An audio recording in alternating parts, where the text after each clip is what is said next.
Tema 6. Noam Chomsky y la ciencia. En este apartado nos adentraremos en el trabajo científico del Dr. Noam Chomsky, incluyendo poco a poco las aplicaciones que hace de su teoría la doctora Bruna Radelli. Trataremos de bajar el nivel de complejidad de sus conceptos con la finalidad de dar a conocer sus ideas de la manera más sencilla posible sobre los aspectos científicos del lenguaje.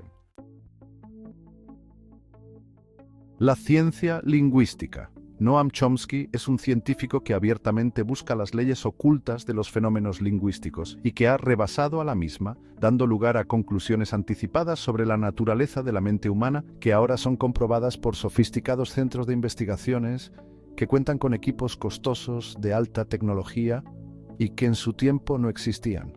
Antes de la publicación de su libro Estructuras sintácticas, se consideraba que el objetivo de la lingüística era el de clasificar los elementos de las lenguas humanas, por lo que era una especie de botánica verbal, o sea, una ciencia clasificatoria de las partes de las palabras. Su trabajo simplemente era recoger los datos de la lengua y clasificarlos.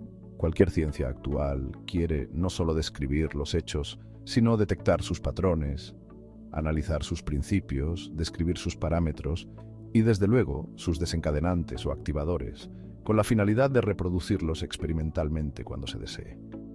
Esta concepción no puede ser evidentemente más que el caso de las ciencias más avanzadas. Concretamente es el caso de la física y de la química, que se apegan totalmente al tradicional pero productivo método científico. Los físicos y químicos no se contentan con observar el mundo, sino que emiten hipótesis, modelos y teorías para tratar de explicar las leyes que rigen el mundo, y así prever y predecir hechos nuevos.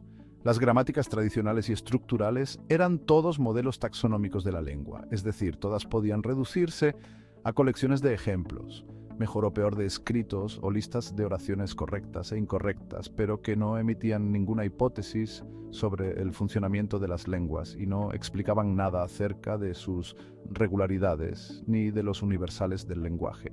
Las primeras formulaciones claras y precisas no aparecen hasta los recientes trabajos de Chomsky y de sus discípulos.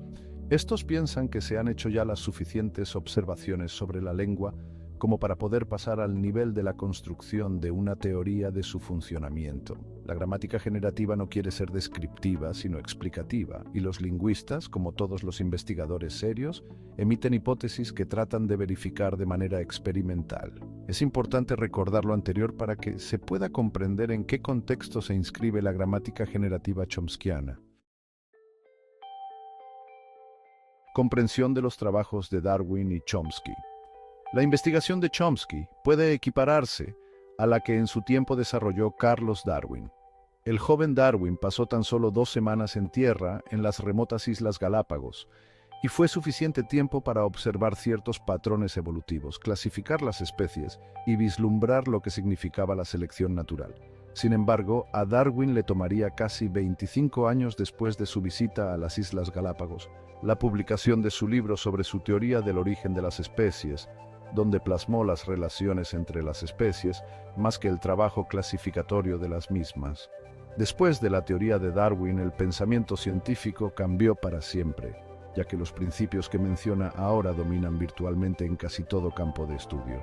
Por lo que se refiere a Chomsky, no se aleja de la gramática tradicional y de su origen clasificatorio, sino que los analiza globalmente como hizo Darwin con los datos. Observa ciertos patrones y explica los principios y parámetros de la lengua y sus relaciones. De esto genera una teoría englobadora que le llama gramática generativa, que explica precisamente la relación de datos entre las diferentes gramáticas que existen en la actualidad. Por lo que la gramática generativa no es otra gramática más, como muchos piensan. La gramática generativa es una teoría general que explica los fenómenos de la lengua y sus relaciones tanto superficiales como profundas, o sea, tiene una visión más amplia que las gramáticas específicas. Comentarios de Chomsky. Al hacer el estudio del lenguaje, nos aproximamos a lo que algunos llamarían la esencia humana, esas cualidades distintivas del espíritu que, aunque lo sepamos, son exclusivamente propias del hombre e inseparables de todas las fases críticas de la existencia personal o social. Es lo que hace a este estudio fascinante y frustrante a la vez. Un ser humano infantil entiende más de lo que puede producir. Ello significa que contemplamos a un niño del mismo modo que un jardinero contempla un árbol con pocos años de vida. Esto es como algo que posee una determinada naturaleza intrínseca, que lo hará desarrollarse hasta adquirir una forma admirable siempre que se le dé el suelo, el aire y la luz adecuados, un input adecuado. La idea de la educación no ha de entenderse como el proceso de llenar de agua un recipiente, sino más bien el de ayudar a que florezca su propia naturaleza.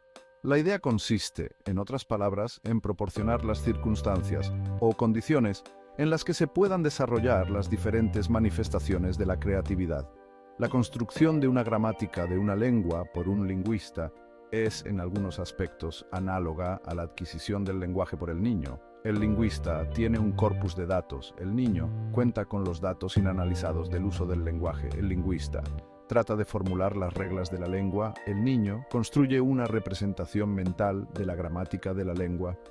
El lingüista aplica ciertos principios y asunciones para seleccionar una gramática entre las muchas posibilidades compatibles con sus datos. El niño tiene que seleccionar también entre las gramáticas compatibles con los datos, pero mutuamente incompatibles entre sí.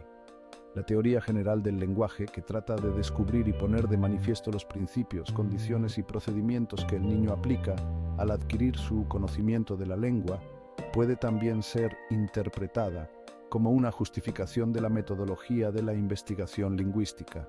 Aplicando este enfoque racionalista al caso especial del aprendizaje del lenguaje, Humboldt concluye que no se puede enseñar el lenguaje, sino solo presentar las condiciones en las que se desarrollará espontáneamente, en la mente a su propio modo.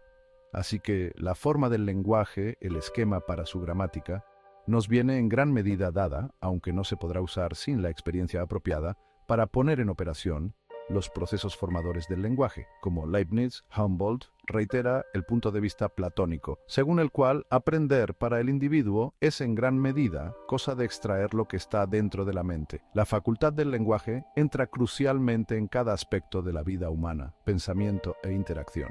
Ella es definitivamente responsable del hecho que solo los seres humanos, en todo el mundo biológico, tengamos historia, desarrollo cultural y una diversidad extraordinariamente compleja y rica e incluso éxito biológico.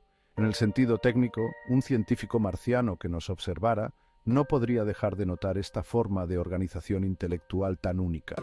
Por tanto, es perfectamente natural que el lenguaje, con todos sus misterios, haya estimulado la curiosidad de aquellos que tratan de entender su propia naturaleza y el lugar que ocupan en el mundo.